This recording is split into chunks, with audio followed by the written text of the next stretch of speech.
6 semanas de enriquecimiento. El desafío. Quería preguntarles cómo les fue identificando las actividades de enriquecimiento que podríamos utilizar para el proceso que van a desarrollar ustedes en las próximas 6 semanas. Entonces, la pregunta es, bueno, ¿cuáles son esas actividades? De esas actividades que encontraron que podrían gustarles hacer, elijan una sola, que es con la que se van a comprometer de aquí a las próximas 6 semanas para desarrollarla. Bueno, entonces, ¿qué pasa ahora? Primer paso, seleccione la actividad. Segundo paso, tenemos que establecer una meta. De aquí a 6 semanas, con el tiempo que tengo para dedicarle, ¿hasta dónde voy a llegar? Entonces te pongo un ejemplo. Tengo un estudiante que decidió que como actividad de enriquecimiento iba a volver a tocar fagot. Ella era fagotista, dejó de hacerlo y llevaba 25 años sin tocar el fagot, entonces decidió volver a retomarlo, ¿sí? Y su meta era volver después de 6 semanas al nivel original en el que estaba. Ella decía, este es el tiempo que necesito para recuperar mi nivel. Tengo un estudiante que lo que decidió fue aprender a invertir en la bolsa. Entonces, después de explorar un poco el campo y de mirar de qué se trataba eso, llegó y dijo, mire, en 6 semanas lo más probable es que yo ya esté en capacidad de hacer mis primeras inversiones. Entonces mi meta es ya conocer cómo funciona, cuáles son las mejores aplicaciones y cómo es el proceso de hacer las inversiones. Y voy a haber hecho mis primeras inversiones, ojalá exitosamente. Tengo un estudiante que decidió que iba a aprender a hacer sushi. Entonces su meta a las 6 semanas era poder hacer rollos complejos, ¿sí? Y también poder hacer conos de sushi. Entonces eso fue lo que se planteó para las siguientes 6 semanas. Una vez ya tienes tu meta 6 semanas, viene la tercera cosa que necesito que hagan y es armar un cronograma. ¿Eso qué quiere decir? Establecer fechas y metas para esas fechas y además los espacios en los que se va a realizar el proceso. Entonces, por ejemplo,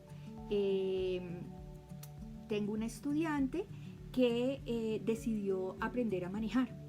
Este trabajo no lo hizo de manera autónoma, tenía un mediador o una mediadora y lo que estableció es que el trabajo, intelectual de estudiar las normas de tránsito, etcétera, cómo funciona el carro, eso lo iba a hacer ella autónomamente y lo iba a hacer 2 veces a la semana en sesiones de media hora. Y dada la disponibilidad de la mediadora que le iba a ayudar a aprender a manejar, ella estableció que se iba a reunir con la persona 2 veces a la semana, 1 horita. En el caso de ustedes que no vamos a hacer trabajo autónomo, sí se vale hacer cosas como la que acabo de plantear, pero recuerden, quien dirige el aprendizaje son ustedes. Luego, si invitan a un mediador es porque hay algo que ustedes tienen claro que necesitan de alguien con la experticia para aprender, ¿sí? Por ejemplo, tengo estudiantes que lo que hicieron fue organizar sus tiempos 3 veces a la semana y separaban los primeros 10 minutos para ver un video sobre lo que querían aprender. Por ejemplo, tengo un estudiante que quería aprender a hacer dibujo acrílico, entonces la idea es que los primeros 10 minutos veía el tutorial y dedicaba los siguientes 40 minutos, 50 minutos a practicar y a practicar. Y la idea es que en la semana 5 y en la semana 6, más que replicar, estaba buscando crear sus propias cosas, sus propios dibujos, a partir de lo aprendido en las sesiones anteriores. Entonces esa es la idea, que ustedes encuentren las fechas, las metas y los espacios donde van a realizar esta actividad. Les pongo otro ejemplo que me parece súper bonito. Tengo un estudiante que estaba aprendiendo a hacer una cosa que acá en Colombia llamamos arte country, que es el dibujo sobre madera, y tenía una compañera en el colegio, ella era profe y la compañera también, que sabía cómo hacerlo. Entonces, como parte del proceso de aprendizaje, se encontraban antes de la jornada escolar. Imagínense, acá en Colombia la jornada escolar empieza a las 6:30, ya llegaban a las 6 de la mañana al colegio y se sentaban media hora a trabajar. Mientras una trabajaba en su proyecto, la otra iba aprendiendo e iba planteándose las diferentes actividades. Interesante que uno dice, 6 de la mañana, 2 veces... cosas de la vida empezaron a hacerlo todos los días porque quedaron muy, muy felices con la experiencia. Entonces, importante, busquen las fechas, los tiempos, los espacios, el lugar donde lo van a hacer y asignen o empiecen a asignar qué recursos van a necesitar. Bueno, ojo, en el proceso ustedes pueden encontrar que pasan dos cosas con relación a las metas. Puede que ustedes empiecen a trabajar y se den cuenta que la meta que se pusieron era muy bajita. Tengo el caso de un estudiante que está muy, muy, muy feliz porque estaba haciendo mandalas, pero cuando estábamos analizando el proceso, ella se dio cuenta que al pintar y colorear los mandalas, pues ella no estaba logrando aprender nada nuevo porque ella ya sabía cómo hacer eso. Entonces el cambió la meta y ya decidió fue hacer su propio mandala, crearlo ella. Al comienzo fue duro porque, claro, el mandala dibujado por ella no era tan espectacular como el que tú compras ya hecho, pero era su mandala. Implicaba un desafío, ¿sí? Y un desafío interesante que generaba aprendizaje. También tengo un estudiante que decidió aprender a montar en bicicleta y su meta a las 6 semanas era montar en bicicleta ya. Pero ella no había tomado en cuenta que cuando uno ya es adulto y muy adulto, ella tenía mi edad, pues aprender a montar en bicicleta no es tan fácil. Los niños, y ella estaba muy, muy, muy triste al comienzo porque ella decía, mi hijo a los 6 años cogió la bicicleta y en 2 días ya lo hacía. Y yo llevo 2 semanas, 3 semanas y no logro arrancar, no logro sostenerme. La meta de ella estaba muy alta porque es que en adultos aprender a montar en bicicleta no es tan fácil. Y además no había hecho las fases que se necesitaban. ¿Por qué? Porque el primer paso para aprender a montar en bicicleta es aprender a mantener el equilibrio en ella. Y ella no había caído en cuenta eso. Entonces cambió la meta a una meta realista que además conducía a su meta final. Y eso le facilitó la cosa, porque cuando uno se pone metas muy lejanas, ¿sí? El problema que hay es que a veces no se da cuenta de qué pasos hay que hacer antes para llegar allá.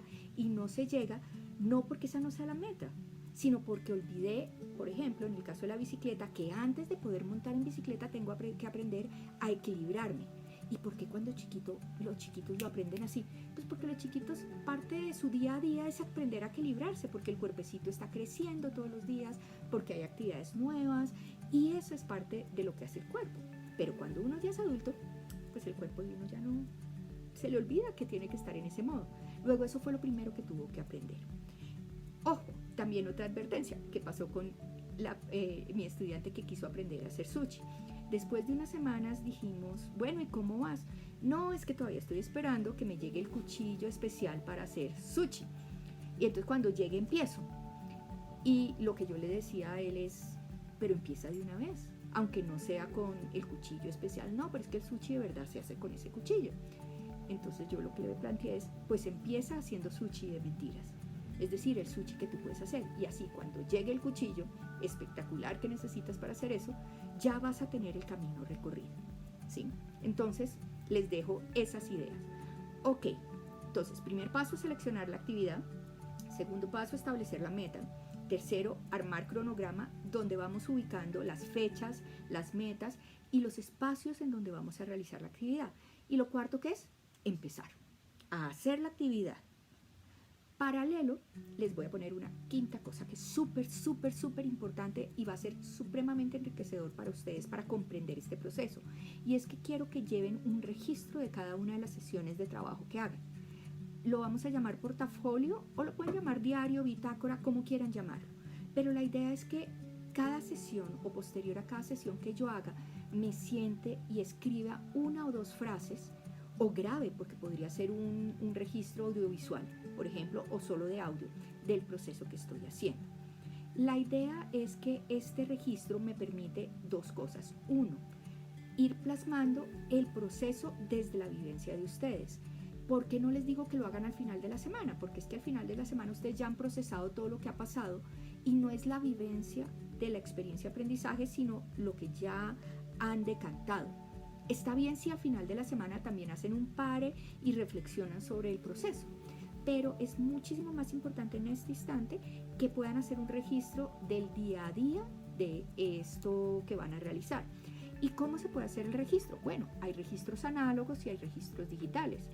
Por ejemplo, un registro análogo sería una bitácora en papel donde yo escribo en papel las cosas. Si por ejemplo estoy aprendiendo a dibujar, entonces voy poniendo los dibujos en una carpeta y en cada paginita donde está el dibujo pongo detrás del dibujo mi reflexión o lo que me ha traído este ejercicio a mí.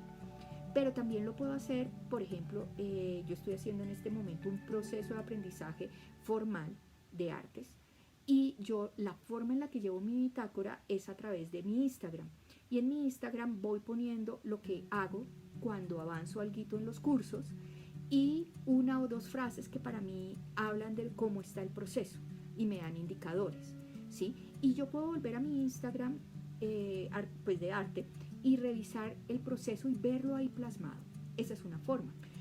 Tengo estudiantes que han hecho videos y han montado páginas web como portafolio, como ustedes quieran, como más les convenga. Hay cosas que son difíciles de llevar registro. Por ejemplo, tengo estudiantes que lo que estaban haciendo era bailando y aprendiendo a bailar. Entonces lo que hacían ellos para llevar el registro es que hacían un clip de 1 minutico de lo que más importante que habían aprendido en esa sesión de baile que habían trabajado. Fotografía, escrito. Hay otros en donde el registro no puede durar tan fácil en el tiempo. Por ejemplo, tengo una estudiante que hizo pastelería y pues el producto evidentemente pues se acababa después de 1 hora después de la sesión porque se lo comía toda la familia, pero ella le tomaba fotos y además le hacía encuesta a la familia de, bueno, ¿cómo está? ¿Qué hay que mejorarlo? ¿Qué no quedó bien? ¿Cómo lo haría usted? Etcétera. Entonces, hagan ese ejercicio. Bueno, escojan el tipo de registro. ¿Por qué quiero que hagan el registro? Porque nos va a servir para aprender muchas cosas. Pero además, necesito que lo hagan y lo lleven a la primera sesión donde nos veamos. Bueno, es súper importante. Ok, entonces, para cerrar. 1. Seleccionen la actividad. 2. Establezcan metas. 3. Organicen el cronograma donde van a estar las metas, las fechas y los espacios. Empiecen a hacer la actividad. Ya, no esperen más de 2 o 3 días. No dejen que la semana pase. Y diseñen una forma de registrar el proceso. En una semanita o en unos contados días les mandaré otro video para que reflexionen sobre el proceso. Pero necesito que empiecen.